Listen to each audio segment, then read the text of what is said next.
Okay, for those of you listening on the Blitz Hardcore podcast, unfortunately, this is being made at like 7 o'clock, so some of these games might be finished, and this might be changed, but this is being made at Tuesday night at about 7 o'clock. So that's where we're getting this info from. For those of you listening on our channel on YouTube, just bear with us. We're going to break down the American League and National League wild card, which for the first time in what I can remember quite a while, there are two huge races that are going under the wire in the MLB. So let's get down to it, AC. Which one are we going to start with? We're going to start with the AL, and we got the wild card race between the Rays and the Red Sox. Everyone knows that the Red Sox have been collapsing in these no-closing weeks, and the Rays have just stepped up when it counted, and they got hot at the right time, and they've made it a race in which nobody thought would happen. Yeah, I mean, a month ago, I didn't even think the Rays had a prayer at being in the playoffs. I thought, wow, I'm impressed. They lost Carl Crawford, they lost Carlos Pena, Rafael Sorano, and they're going to win 87 games or something. They're on their way to winning 95 now, so I'm impressed. Let's break this down. There's 2 games left at the time that we're making this video. Let's go with the Red Sox side. The Red Sox are currently playing the Orioles, and the big thing for the Red Sox is Kevin Youkilis is likely out for the last couple games of the regular season. They're starting a rookie catcher. Carl Crawford has been bumped down to like the 8th spot in the lineup. Jed Lowry is hitting the cleanup spot. Things have gotten real ugly, and I was just listening to Tim Kirchin, one of the guys I actually like on ESPN, say the Red Sox pitchers have a 7.23 ERA this month. Now that might not matter, but let's go into this. The 2 pitchers they have against the Orioles remaining are Eric Bedard and John Lester. I'm not exactly confident in Eric Bedard. John Lester's a beast. And then if they would have to go to a one-game playoff, and by the way, you can already buy tickets for these one-game playoffs. The Rays, I was on their website looking up some things. They already have these tickets on sale. So do the Cardinals, and we'll get to the Braves and the Cardinals later in this video. Now, that being said, the Rays for these last 2 games have Jeremy Hellickson going, pretty good pitcher, and Jeff Neiman. He doesn't do a ton for me, but he's good. And I think right now, the Yankees are kind of resting some people. The Orioles are one of those teams trying to play spoiler. The Rays are hot and healthy. The Red Sox are down and injured. I think that the Tampa Bay Rays are absolutely going to win this wild card. And that's tough for me to say because I picked the Red Sox to win the World Series at the beginning of the year. But the way things look right now, if this has to go to a one-game playoff, you're talking either John Lackey, who sucks, or Tim Wakefield, who's about 90 years old, against Wade Davis. Wade Davis isn't a great pitcher, but he's a pretty good young pitcher, and look who he would have to face. I think all the cards are on the side of the Rays. The guy that is the X factor for the Red Sox is John Lester. If he can come out there that second game, depending on what they do tonight, and absolutely be a beast, then he proves that he is one of the elite pitchers in baseball. If not, then you have to question if the whole Red Sox rotation right now is just going downhill. Yeah, now that this is completely tied at, I think, like, they have 89 wins or something like that, or 87 wins or something like that. It's completely tied in a 2-game race, which is probably a 1-game race by the time some of you are watching this. But at this point, it's the Rays' spot to lose. I feel that's the way I feel. We've seen stranger things happen. Maybe the Rays lose these 2 games. Maybe the Red Sox win there too. And people say, well, we saw that coming. But to be honest, I'm not confident that the Red Sox can, be the team that they were projected to be in April and even in July. I'm not confident in their pitching. Their lineup has seemed to just die over the past couple of weeks. So I think there's a big edge that the Rays have.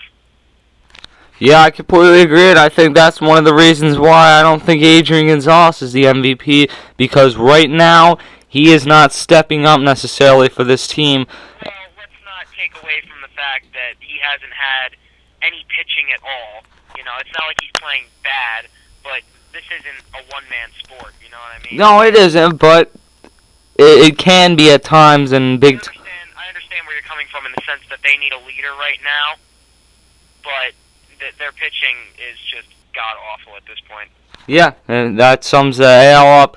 I'm going with the Rays. You're going with the Rays too, correct? Yes. All right, so we both have the Rays winning the AL wild card. Let's flip over to the NL wild card. The Braves right now, who are hosting the Phillies, and then they are one game up on the St. Louis Cardinals, who are playing the Houston Astros.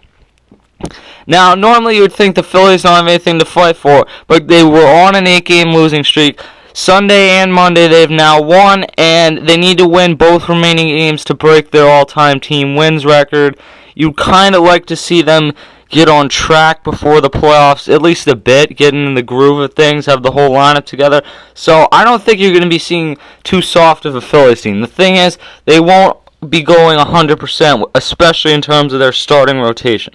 Last night, Cliff Lee threw 6 innings, but the Braves still lost. The thing about this that's different than the AL is tonight, if the Braves win, it's all over.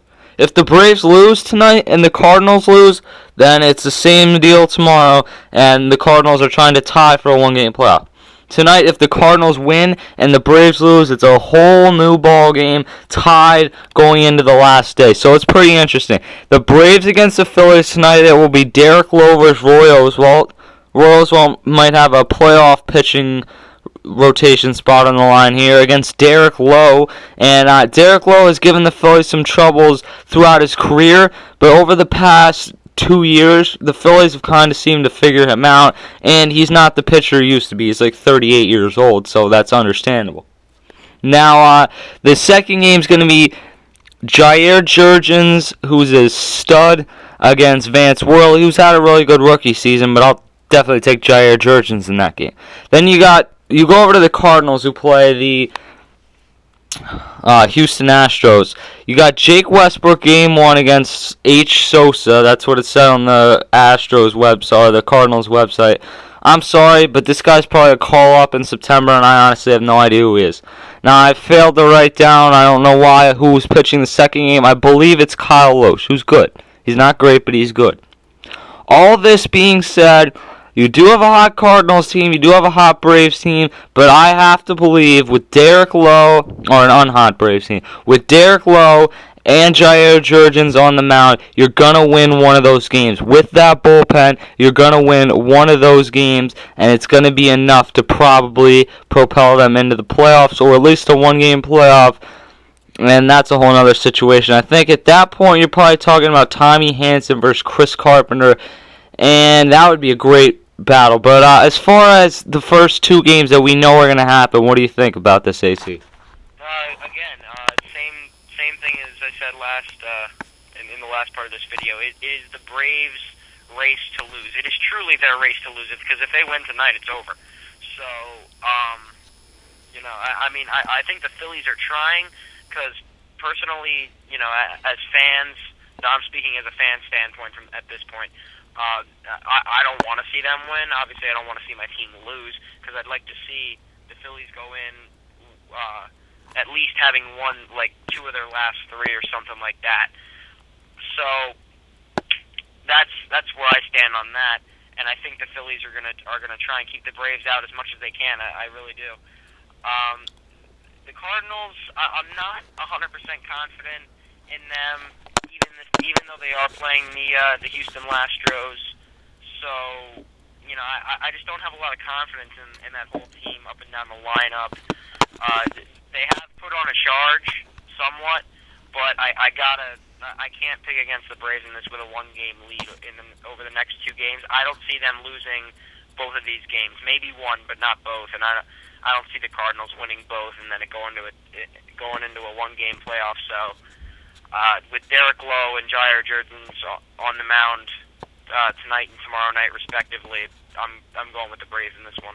Yeah, the thing about it, though, is that they could both lose one and win one, and it could end up, if the Braves lost tonight and the Cardinals won, then you're tied, and then, no, let me redo that. If they both lose tonight Nah, I don't even know what I'm saying. I lost my whole train of thought. Forget that I ever said that. The one thing I want to say about the Rays deal is that the Rays are going into the playoffs hot. The Red Sox are going to the playoffs basically burned out. I don't think they have much of a chance to make much of an impact right now. I think right now I'd rank them as the fourth best team with the chance to go to the World Series. As far as the Rays, I might put them in that same position, but I have much more confidence about them than I would about the Red Sox going to the playoffs. As far as the NL, I think that it's open. You know, the Phillies haven't played great. I think they're the favorite, obviously. But the Brewers could do something. I don't think they will. The Diamondbacks could do something. I think that that's actually being slept on by quite a few people. And then the Braves have a stacked bullpen, a not great lineup. But in the playoffs, you need 2 or 3 runs to win a game if you get the pitching you're supposed to in the playoffs. And that's the interesting part about this whole deal is that really, the Braves could still make a run in this, and I don't see the Red Sox doing the same. The Cardinals, if they could get in, their bullpen just sucks. It straight up sucks. They've been closer by committee the whole season. Matt Holliday's been banged up down the stretch. I just don't see it for the Cardinals. And thing to look out is this series could also be Albert Pujols' final 2 days with the Cardinals, depending on what he does in the offseason. My guess right now, I'm about 51-49 that he'll leave or stay, but my 51% is that he'll stay because I just don't see another great option for him to go somewhere else. I don't know who's going to pay him. I don't know what the deal is because the man's going to get paid, period. Yeah. He's going to get paid whether it's in St. Louis, New York, Philly, LA, it doesn't matter. He's going to get paid a monster amount of cash, so, I mean, it doesn't really matter to me where he goes. But I think the Cardinals are definitely going to fight to keep him there because he's basically, well, he is the face of their franchise, but he's basically like their whole lineup. Yeah, he's a big part of it, and that I'd say he's about 85% of their lineup, to be honest with you. Mallett is a beast, but he's not that big of a beast. I don't think he would be good. I don't think he would be that great if Pujols left either. Yeah, the thing about Pujols, and like we're just throwing out scenarios though, is Albert Pujols coming to Philly? Most likely not. It's been rumored. Is Albert Pujols going to New York? Most likely not. I don't know what they do with Mark Teixeira, A-Rod, what the deal there would have to be. The Red Sox, most likely not. And I think the places that you are actually looking at are the Cubs, and who wants to go to the Cubs, and the LA Angels. And that's an attractive place to go. The unfortunate part is the Dodgers don't have nearly enough money right now. That's an attractive place to go because the team's been successful and they're just like a kind of a hitter away. They got a good rotation. They could make a run next year if you got Albert Pujols. I think that Prince Fielder is going to end up with the Angels. That's my guess. And I think Albert Pujols is going to have a tough time getting the money he wants. Him and the Cardinals will end up settling in the offseason. That's my guess. Now, a few other places to watch are Toronto, who's trying to really make a run up. And bear with me on this one. This is a complete long shot. The Florida Marlins are moving into a new stadium. They are expected to have the most available money this offseason. We'll have to see what goes on there. My guess is they'll probably end up doing nothing with it like they usually do. But stranger things have happened. They signed Carlos Delgado a few years ago and then obviously got rid of him once he started playing well, as they normally do. So, that is the Blitz Hardcore podcast for the week. I'm not sure what the exact schedule is going to be from here on out.